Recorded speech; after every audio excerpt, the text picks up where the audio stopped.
Thank you, Mr. Chair. Nagpalista ako dahil sa mga statement o sagot ni Mr. Jimmy Guban sa mga katanungan ni Honorable Ortega. Before I proceed there, Mr. Chair, may I ask PDEA, Yes, Mr. Chair. could you compare yung status ng illegal drug situation in this country between 2024 and 2023? Alin po ang nagkaroon tayo ng problema sa illegal drugs? 2023, 2024, or what?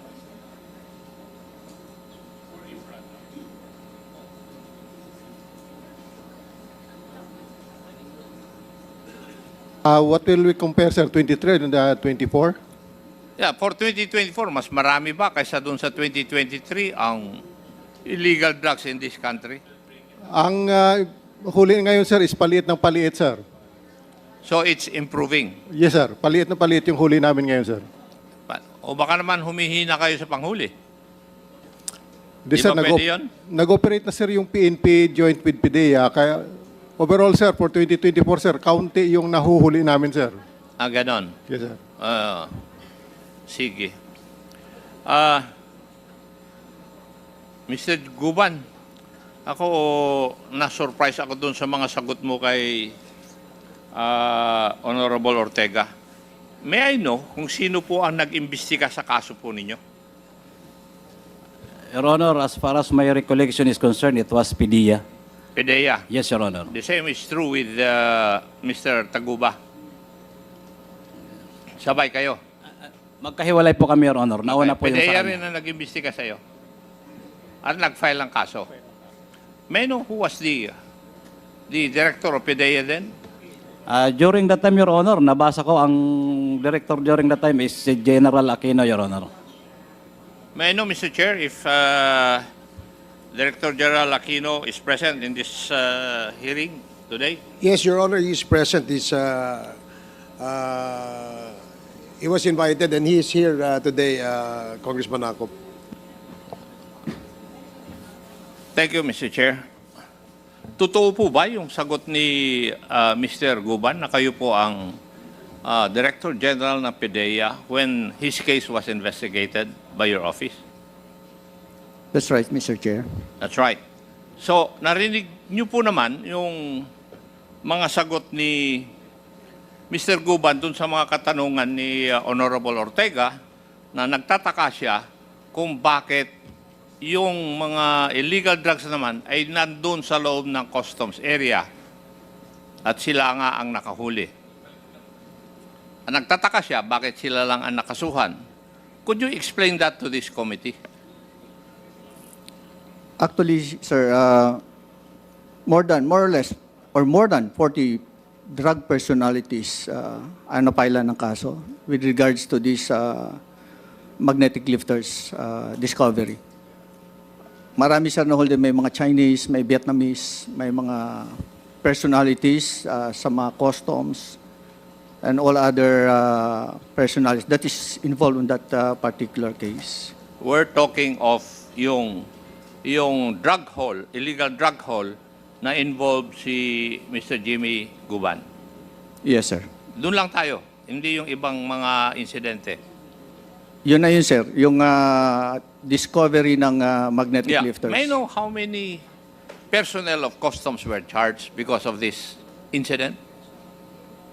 How many personnels who were, ano yun, sir?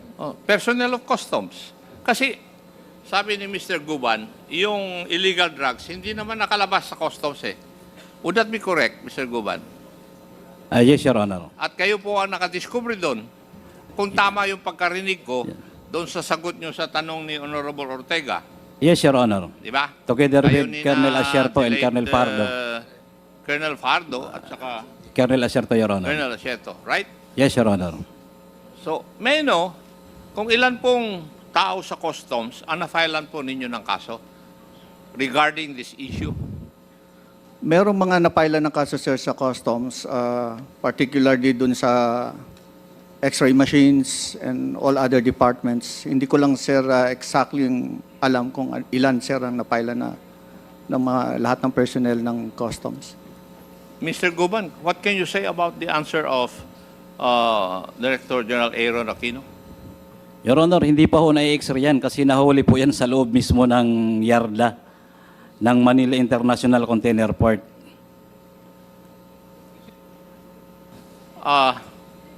Hindi na nga po sana ako magtatanong. Kaya lang, nakuha yung aking interest doon sa mga kasagutan ni Mr. Guban, doon sa mga pagtatanong ni Honorable Ortega, na yung illegal drug shipment ay nahuli naman doon sa loob ng customs. Hindi naman po nahuli sa labas nandun sa loob ng customs. So, ako, even an ordinary person will say, bakit yung mga taga-customs, bakit nakapasok doon? Di ba? And ang tanong ko, bakit si Mr. Guban na lang nandun sa kulungan? Kaya ang tanong ko, meron pa bang taga-customs personnel na nakakulong because of this issue? Yung nangyari sa MICP, sir, I think You're it's not only... answering my question, DG. My question is, meron pa bang personnel ng customs aside from Mr. Guban na nakakulong dahil sa issue na ito? siya lang, sir, sa Bakit Bureau of po kaya? Customs. Are you trying to tell us na nakapasok yung illegal drugs sa loob ng customs na walang pagkukulang yung ibang tauhan ng customs? Is that what you're trying to tell us? Sir, hindi lang siya napaila ng kaso doon, sir. Meron din kami mga Chinese na napaila ng kaso doon, the importers. Hindi, ang pinag-uusapan natin yung customs. Huwag mong isidetrack yung issue na pinupursu ko. Ang tanong ko is, why is it na yung tao, kasi ang tanong ni Mr. Guban kanina sa katanungan ni Honorable Ortega, bakit ako lang nakakulong, ako pang nakahuli? Hindi naman nakalabas sa customs yung illegal drugs. So, paano nakapasok sa customs yung illegal drugs na walang pagkakamali o pagkukulang yung mga taga-customs? Could you explain that to me? Sir, I can explain kung paano nakapasok, sir, yung container van sa... Kayo ang nag-imbestiga Bakit? Ikaw na rin mismo nagsabi, siya lang ang customs personnel na napaila ng kaso. Why? The container van came from Malaysia and the container vans were abandoned. And that's the reason why nagkaroon ng coordination ng PDEA, Bureau of Customs, to check the legality of the container van. Kaya with all the requirements needed, na binuksan, sir, yung container van to check what's inside. Mr. Guban, the Director General is not answering my question directly. Bago pumasok sa customs area, galing sa ibang bansa, meron po bang customs office o personnel na dadaanan? Yes, Your Honor, dahil nandoon yun sa container yard, dapat meron doon naka-assign na customs personnel, Your Honor, from that district. Port Collection District ng Manila International Container Port, from District Collector, meron pong, I do not remember the office right, na nagbabantay mismo, Your Honor, ng mga container na nandoon sa abandon at saka mga bagong dating ng mga containers, Your Honor. Hindi. Pagdating, for example, if it came from Vietnam, for example lang ito, sino po ang tumatanggap ng mga container na ito na taga-customs pagpasok sa customs area? Your Honor, kasama ang PPA ang yung port operation, Your Honor. So yung Deputy Collector for Report of Operation, meron yan nagsasampa sa barko, sila nag-inspect din sa kapo yan ibababa sa container yard. So yung port operation Deputy Collector, Your Honor, yung office niya down the line. Now, may I ask, ano po kaya ang dahilan? Bakit kayo lang po na-charge sa taga Bureau of Customs, samantalang kayo po ang nakadiscover? Until now, Your Honor, puzzle po yan hanggang ngayon sa akin dahil kami ang nanghuli. Ako, Your Honor, ang ipinakulong. And according to the complaint of the Director General during that time, ay kami daw ay nag-conspire with Colonel Acerto and Colonel Fajardo na kung saan kami po ang nagtrabaho niyan para mahuli, hindi makalabas sa loob ng BOC upon request of the Honorable Commissioner Lapina. So ibig sabihin po, lalo na abandon container yan, mayroong nakakaalam sa office ng Manila International Container Port kung aling mga containers ang abandoned na walang gumagalaw. Ibig sabihin po, may kausap doon na tiga-custom. Kasi yun po yung kumbaga sa question mark o may walang kasagutan sa aking mga katanungan sa aking isip. Bakit the investigating body cannot explain to this committee bakit po yung nanghuli at hindi nakalabas yung illegal drugs sa customs, na taga-customs, siya ngayon ang nakakulong? Matanong ko nga po kayo.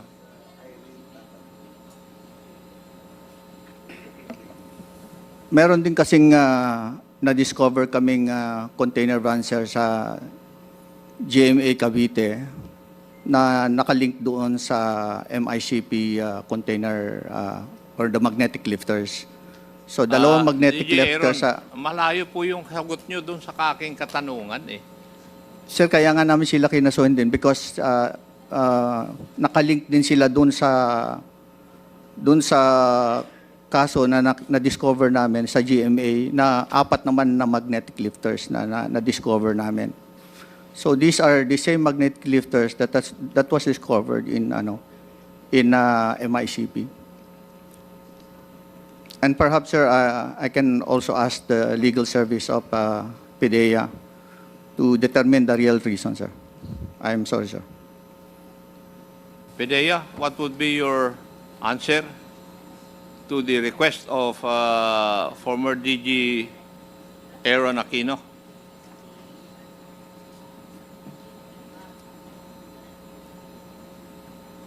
Sir, we'll check with the records. We are not still there in PDEA when that happened, but we can get it from the records of PDEA, sir. Thank you.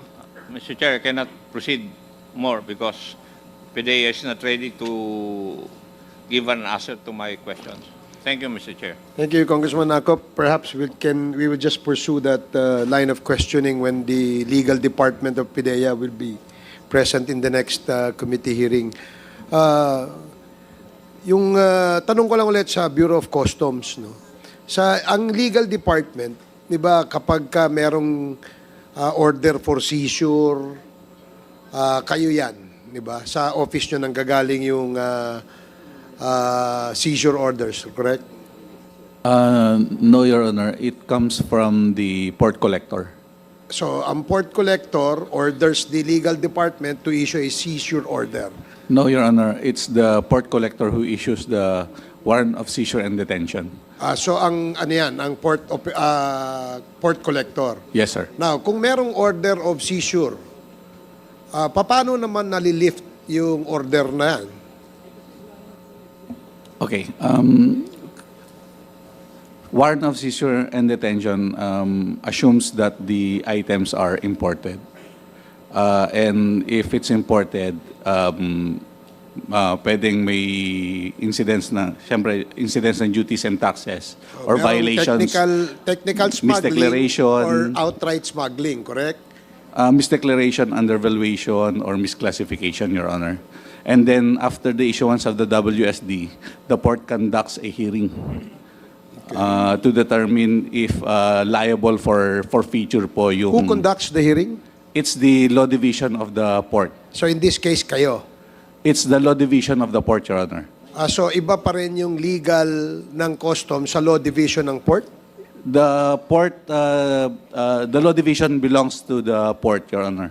Legal service is in the central office. Okay, so who now orders the lifting of the seizure order or yung WSD? So after the hearing, Your Honor, depende dun sa mapapatunayan during the seizure hearings, it can be released or forfeited.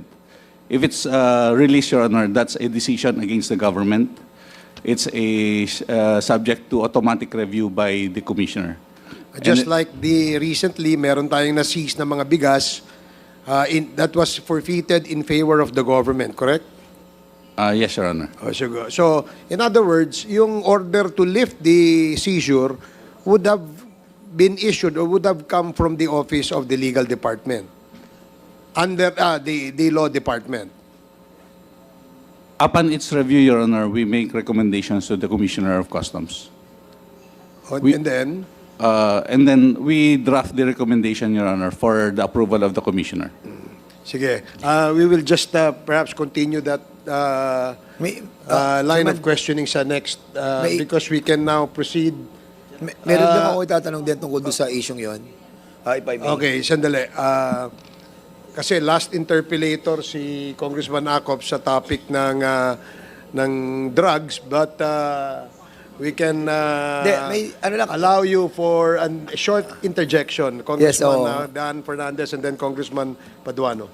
Yes, sino ba ng mga nagko-conduct ng mga raids? Doon sa, halimbawa, na-issuean sila ng LOA.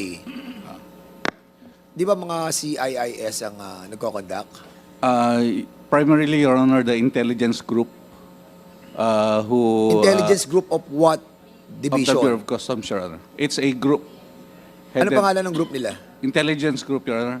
CIIS. Yun na nga, yun yung sinabi ko kanina. CIIS. Sila yung nagko-conduct. Kaya nga, Mr. Chairman, siguro kailangan po natin maimbita. Sino ang head ng CIIS ng Port of Manila and ng MICP?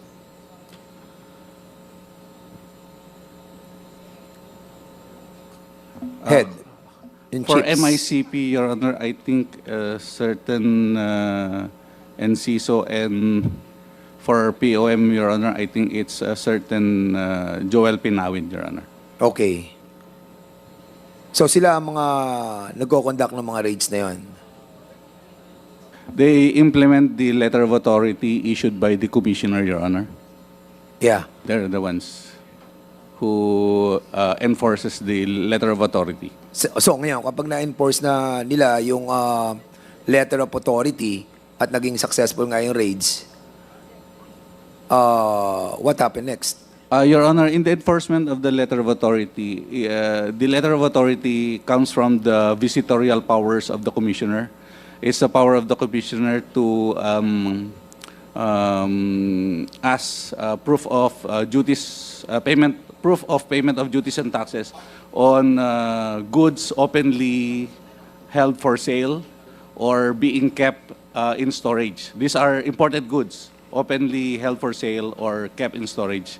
So with the letter of authority, the enforcement of which authorizes the officer of the Bureau of Customs to enforce it to ask for the submission of proof of payment of duties and taxes, Your Honor.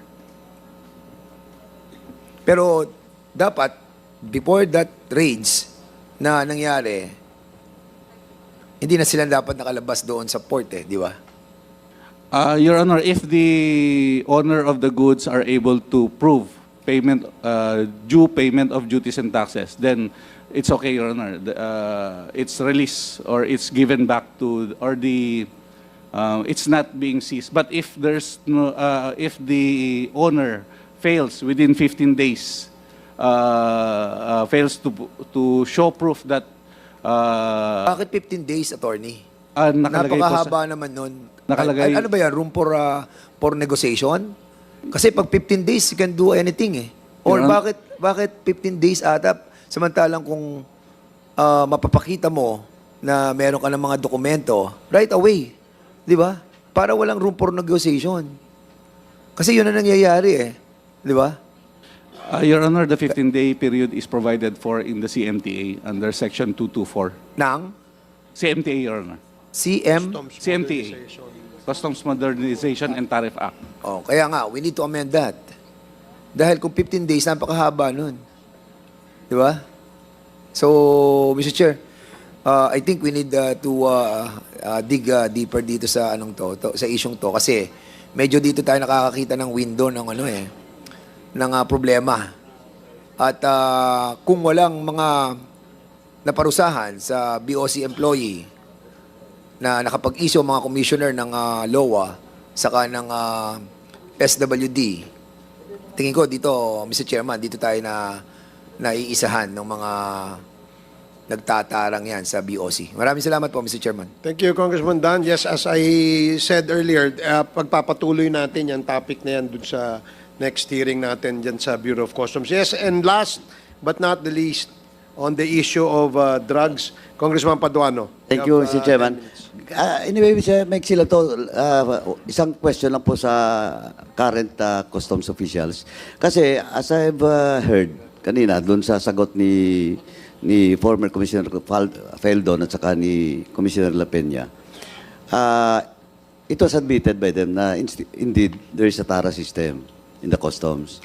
Eto, attorney, ikaw nga 2009 ka pa, mas nauna pa ka sa kanila. Parang kanina, parang ayaw mo pang aminin na may sistema dyan. Di ba? Mas nauna ka sa kanila, di ba? Yes, Your Honor. Oh, okay. Now, maswerte ka, hanggang ngayon nandyan ka pa.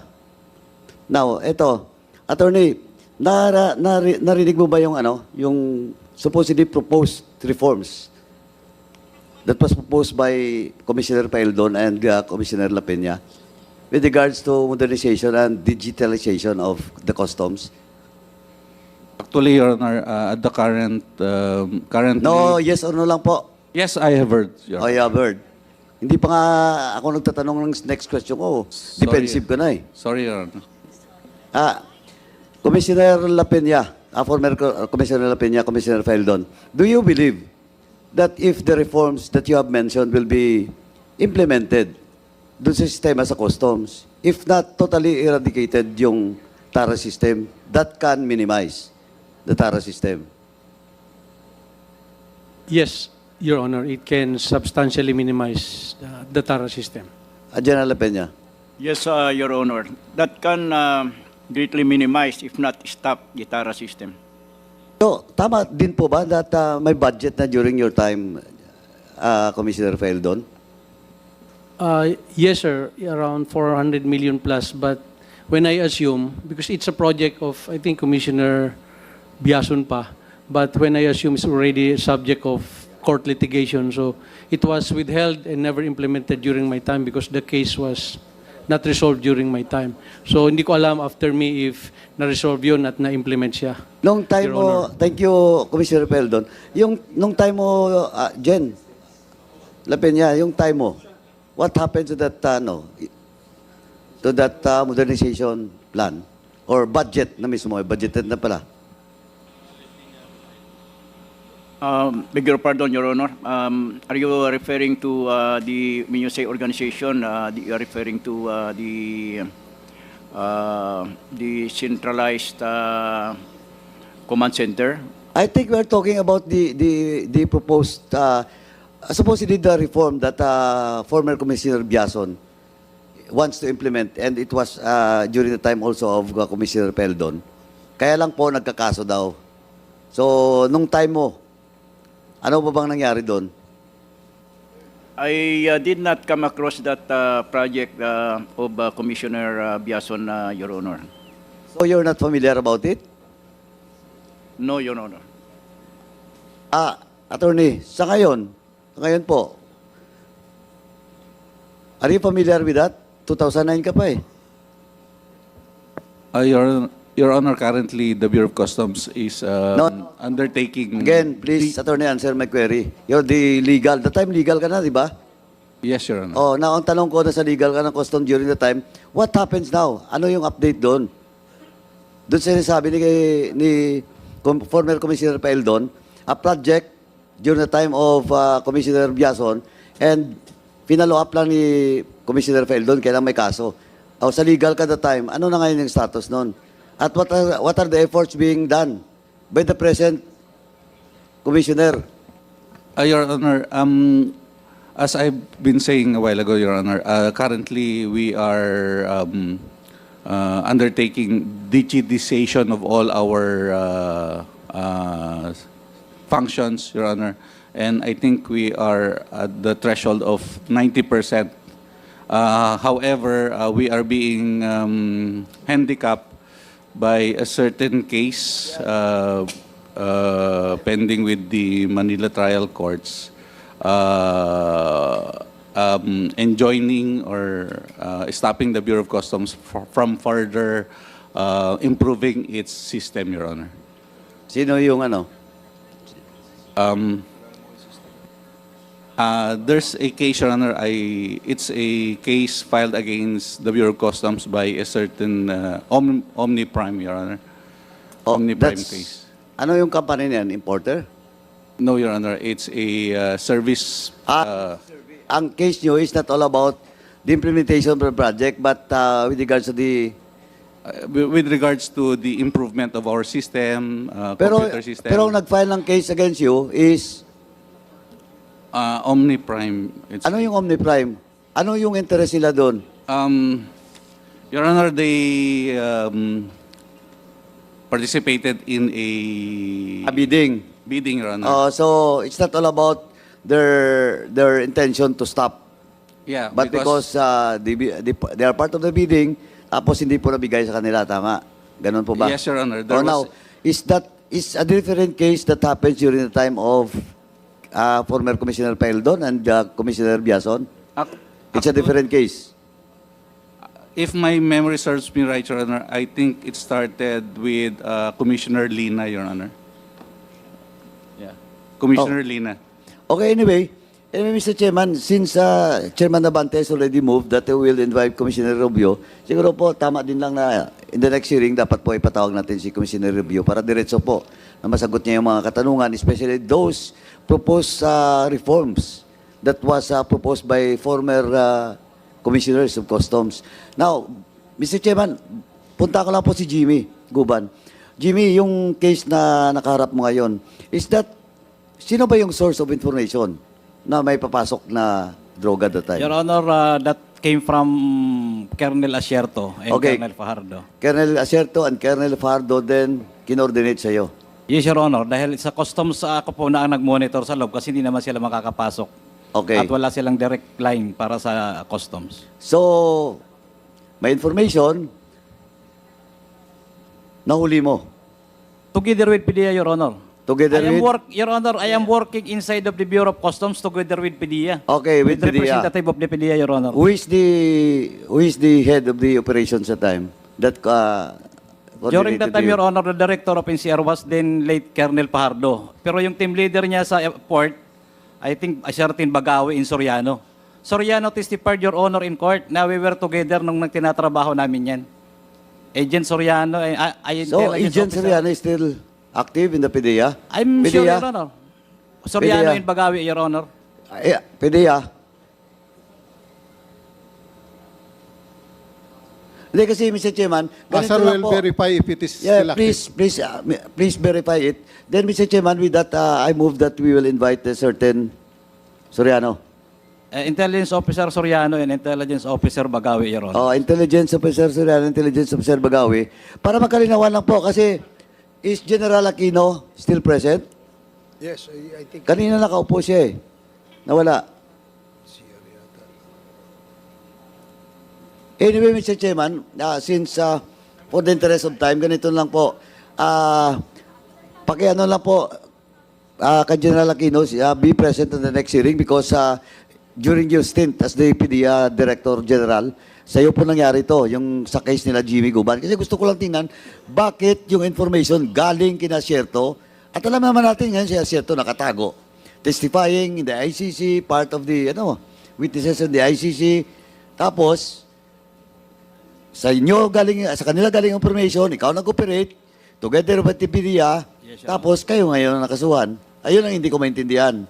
But your case, ang kaso mo is not part of that discovery doon sa Cavite that was mentioned by No, General Your Aquino? Honor, that was already dismissed. Sa piskalya pa lang, wala na po yung Cavite, Your Honor. Ang ifinail nila sa amin yung nahuli namin mismo sa loob. Dahil wala naman pong katotohanan yung Cavite. Dati, Jimmy. Yes, dati. Your Honor. But ang Cavite was also filed against you. No. Yes, Your Honor, but pagdating sa piskalya, dinismiss na po kaagad. Ang kaso doon sa Cavite, that's also involved Acerto and Fardo. Yes, Your Honor, pero... So, tatlo pa rin kayo. Yes, the same, Your Honor po. Kami pong tatlo Hindi, na... tatlo lang kayo. No other than... Meron pa po, Your Honor, yung may-ari ng magnetic lifter ng doon sa customs at saka yung certain tatlo o dalawang Chinese Sana po yata. ngayon yung may-ari at saka yung dalawa o tatlong Chinese national. Your Honor, nawawala po. Tapos pati po yung umamin na may-ari ng kargamento na nahuli sa loob ng customs, nawawala rin po. Oh, please, Mr. Chairman, please, can we get all the names that was... matandaan mo pa ba yung mga pangalan, Jimmy? Taguba, Your Honor, Mr. Taguba, yung asawa, babae, Katipan. Umamin po yan, Your Honor, during the Senate Mr. hearing. Chairman, can we ask the help of the CIDG or the Philippine National Police to locate those persons Tigakalapan po yan, Your Honor. mentioned by Calapan City. by Jimmy? Kasi kailangan patawag natin yan para at least magkaalaman na kasi we will not discuss about the merit of the Bikaba, case. Your Honor, Bikaba Trading. This committee will not discuss about the merit of the case in regards to the case that has filed to you and now under appeal. What I'm saying is, medyo nakapagtataka lang kasi kayo pong may hawak na information, kayo pa pong humuli, now, kayo pong nakasuhan. Yun lang po. Kaya we have to clear it out dun sa mga possible persons, no?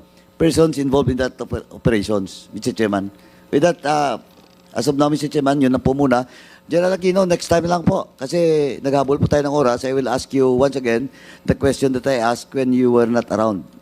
No? Next time na lang po. Yes, sir.